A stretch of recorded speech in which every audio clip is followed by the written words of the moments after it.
Hi, my name is Casey and I'm an occupational therapist student at Kaiser University. In today's video, I will be discussing two different peer-reviewed articles on the topic of how to speak to the pediatric population versus how to speak to their caregivers. And I want to start off by saying that all the information being provided to you in this video comes from the two different articles that will be referenced down below. Special consideration needs to be placed on what the child is understanding, how they're understanding it, and if they're really understanding it, right? The 3-year-old you're treating is not going to understand the same information that a 10-year-old is going to understand, right? So cognitive levels are different, and you need to be able to identify whether they're understanding the directions being provided. Children in general, they don't really understand or care to understand why you're doing everything. So you're not going to say, hey, listen, we're doing this activity to increase your fine motor skills. I mean, you can do that when they're a little bit older. In my experience, from 7 years old up, they have more questions, but you're not going to explain that to a 3-year-old. We know that the cognitive level, the way they understand things is not the same way that a 7-year-old is understanding things. So they don't really want to know why they're doing it, right? It's more how to engage them in the activity so that they can engage in the activity appropriately and with their full abilities. So some tips provided to you by the communication strategies article is give the most important information first. If you start speaking too much while you're explaining things, you lose them. Their attention is just not there. So you need to make sure that you provide to them and communicate to them the most important information that you want them to know first. Anything after that, the nice to know information comes after that, just in case you lose their attention. And then we also have here, tell the audience what they need to do and what they will do in short sentences.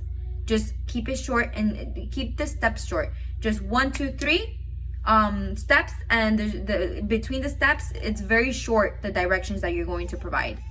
The next one is choose your words carefully, right? So use common 1 to 2 syllable words.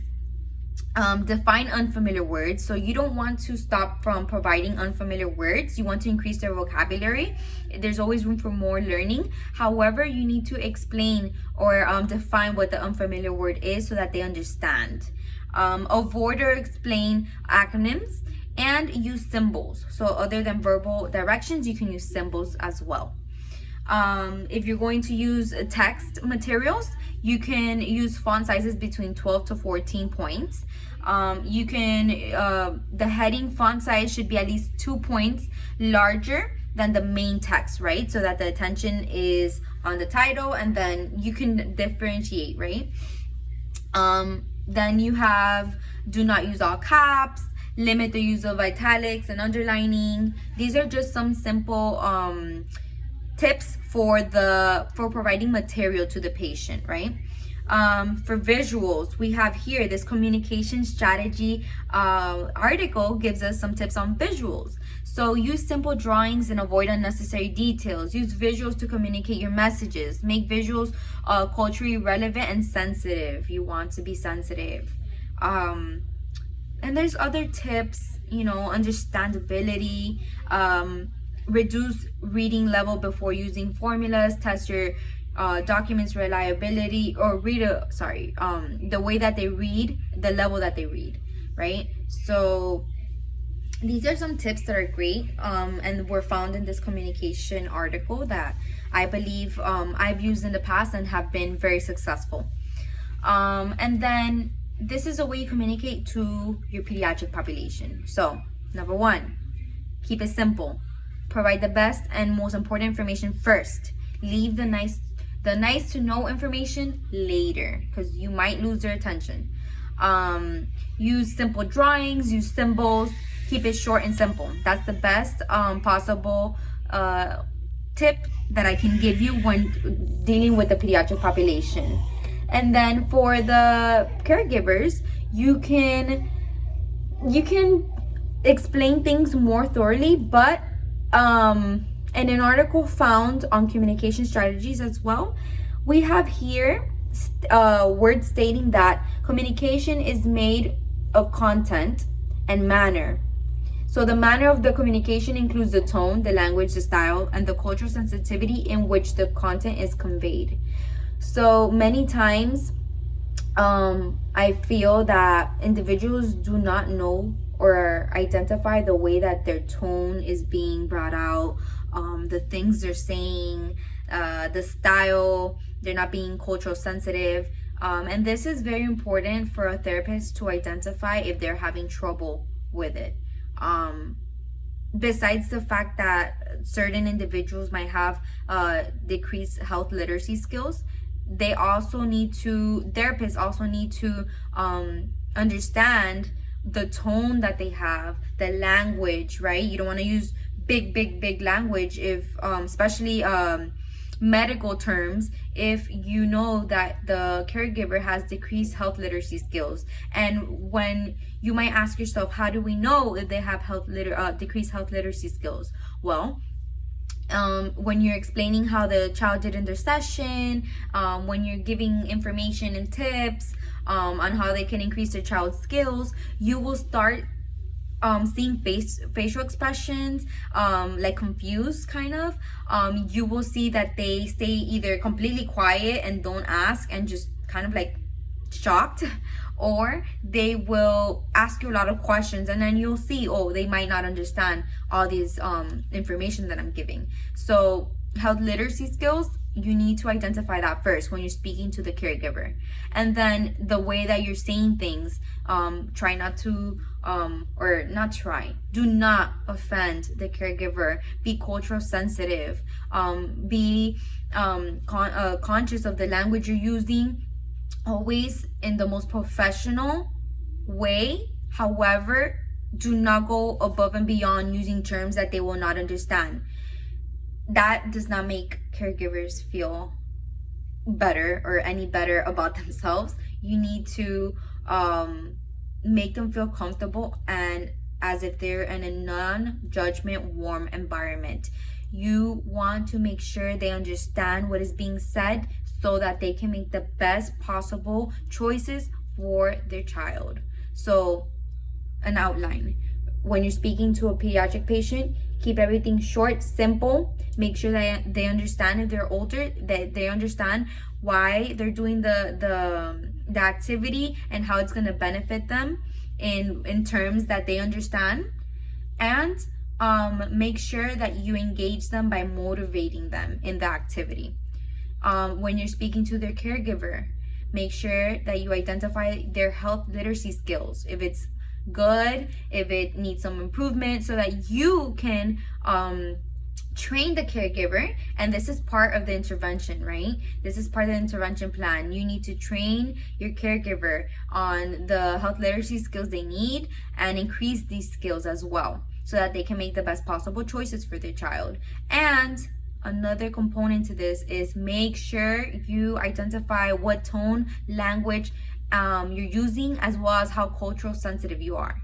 Do not come off very mean, even though you might think you're not being a certain way. Make sure that you get others' opinions, maybe if you need that, on how you come off, because I know in certain times I haven't identified that I've been a little bit rough or not cultural sensitive, and I've asked others for opinions and it helped a lot.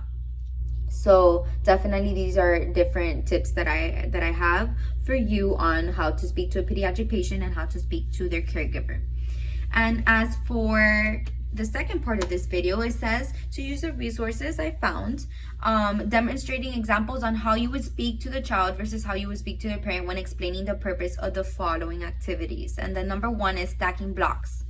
Well, this activity, I don't know the diagnosis, I don't know other components of the child or caregiver, right? But I can conclude that if we're working on stacking blocks, it's most probably a younger child. And this child most probably does not need to know why they're doing it if they're 2 years old, 3 years old.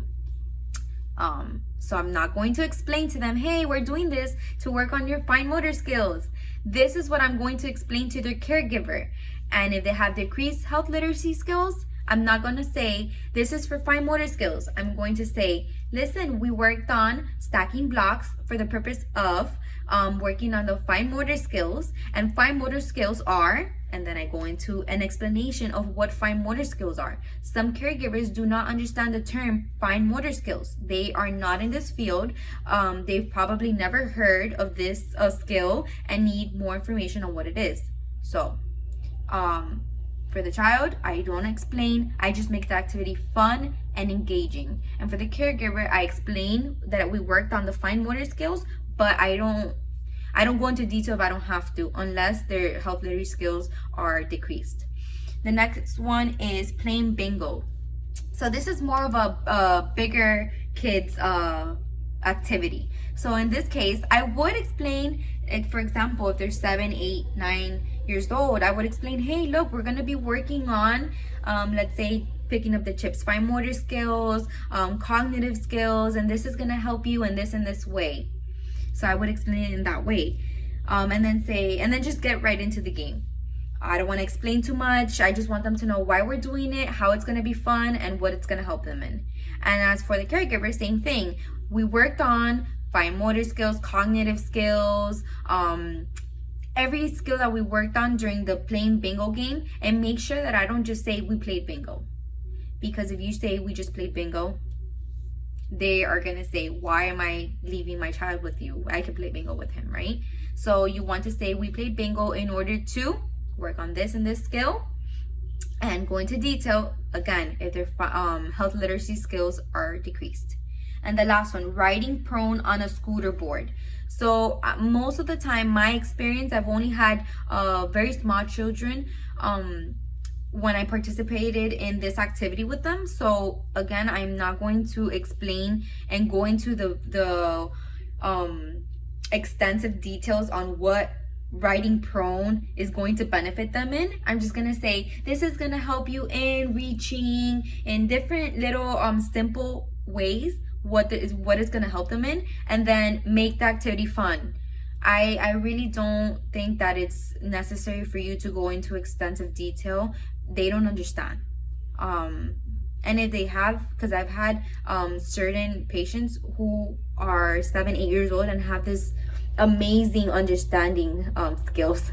They want to know everything. So then I would go into more detail, but keep it short and just get back to the activity.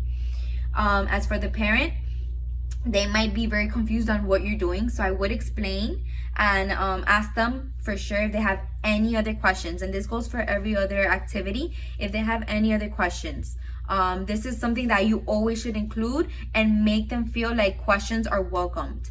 I've been in situations for my child where I felt like I really wished I could ask some questions, but have gotten like this negative,